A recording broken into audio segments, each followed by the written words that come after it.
बहू, मुझे बहुत भूख लगी है, दवाई भी लेनी है, कुछ खाने को दे दो मुझे। खाने के अलावा कुछ सोचता है आपको? सारा दिन बस जानवर की तरह चरती रहती हो, फिर भी आपकी भूख खत्म ही नहीं होती है। बेटा, मुझे दवाई खानी है, तो दवाई खाने से पहले कुछ खाना पड़ेगा ना। तूने अगर कुछ नहीं बनाया तो मैं अपने लिए एक रोटी बना लेती हूँ और दवाई खा लूंगी। डॉक्टर ने टाइम से दवाई लेने को बोला है। कैसी औरत है आप? आपको इतना भी याद नहीं है? आज आपके पति का श्राद्ध है। मैं सुबह से किचन में लगी हुई हूँ। आज मैंने सारा पापा की पसंद का खाना बनाया है। पंडित जी भी आते होंगे। जब तक पंडित जी खाना नहीं खा लेते और पापा की आत्मा को तृप्ति नहीं मिल जाती, तब तक आपको खाना नहीं मिलेगा। माँ, अंकिता बिल्कुल ठीक तो कह रही है। एक दिन लेट खाओगी तो कुछ हो थोड़ी ना जाएगा। राधे राधे पंडित जी। राधे राधे।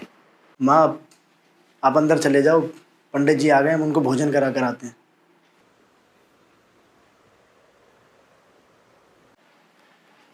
सुमित, आप पंडित जी को बिठाइए, मैं खाने की थाली लगा कर आती हूँ।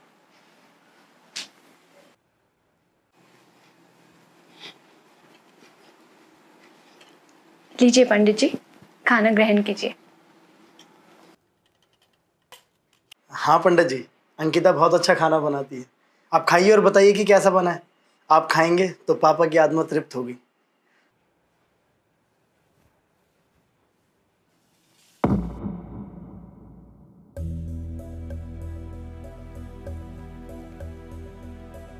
क्या हुआ पंडित जी? आपने खाना क्यों नहीं खाया और आप एकदम से उठ क्यों गए? अगर खाने में कोई कमी है तो आप मुझे बता दीजिए, मैं अभी बना दूंगी। जी पंडित जी, आप बताइए, अंकिता सब कुछ बना देगी।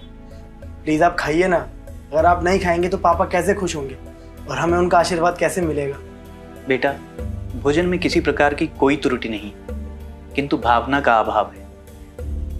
पंडित जी, आप ऐसा क्यों कह रहे हैं? मैंने तो बहुत मन से खाना बनाया है। बेटा सुमित, आप अपनी धर्मपत्नी से प्रेम करते हैं? पंडित जी, ये कैसा सवाल है? और इस सवाल का खाने से क्या संबंध है? एक साधारण सा सवाल है।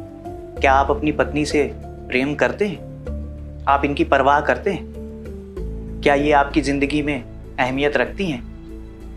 जी पंडित जी, बिल्कुल।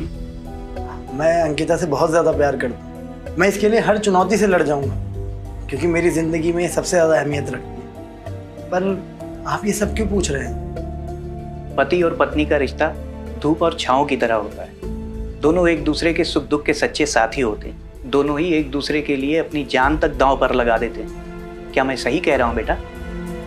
जी, आप बिल्कुल ठीक कह रहे हैं। जैसा स्नेह आप अपनी पत्नी से करते हैं, वैसा ही स्नेह आपके पिता आपकी माता जी से करते होंगे।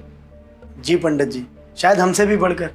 और उन्होंने माँ की खुशी का हमेशा ख्याल रखा। उन्हें कभी किसी चीज़ की कमी नहीं आने दी। क्या आपके पिताजी दूसरी दुनिया में खुश होंगे? एक तरफ तो बेटा और बहू उनके लिए अच्छे अच्छे पकवान बना रहे हैं और दूसरी तरफ उनकी जीवन संगिनी को भूखा रखा जा रहा है। क्या वो आप लोगों को आशीर्वाद दे पाएंगे? नहीं, बिल्कुल नहीं। क्योंकि जिनसे सबसे ज्यादा वो प्रेम करते थे, उन्हें तो आप लोग तकलीफ दे रहे हो। आप जैसे बच्चों के सहारे वो अपने सबसे कीमती रिश्ते को छोड़कर गए थे आपके पिता की खुशी के लिए। मैं ये खाना नहीं खा सकता। अगर आप अपने पिता की आत्मा की शांति चाहते हैं तो अपनी माता जी को बुलाएं और ये खाना उन्हें खिलाएं। शायद आपके पिता आपकी पिछली गलतियों को माफ़ करके आपको सच्चे दिल से आशीर्वाद दें।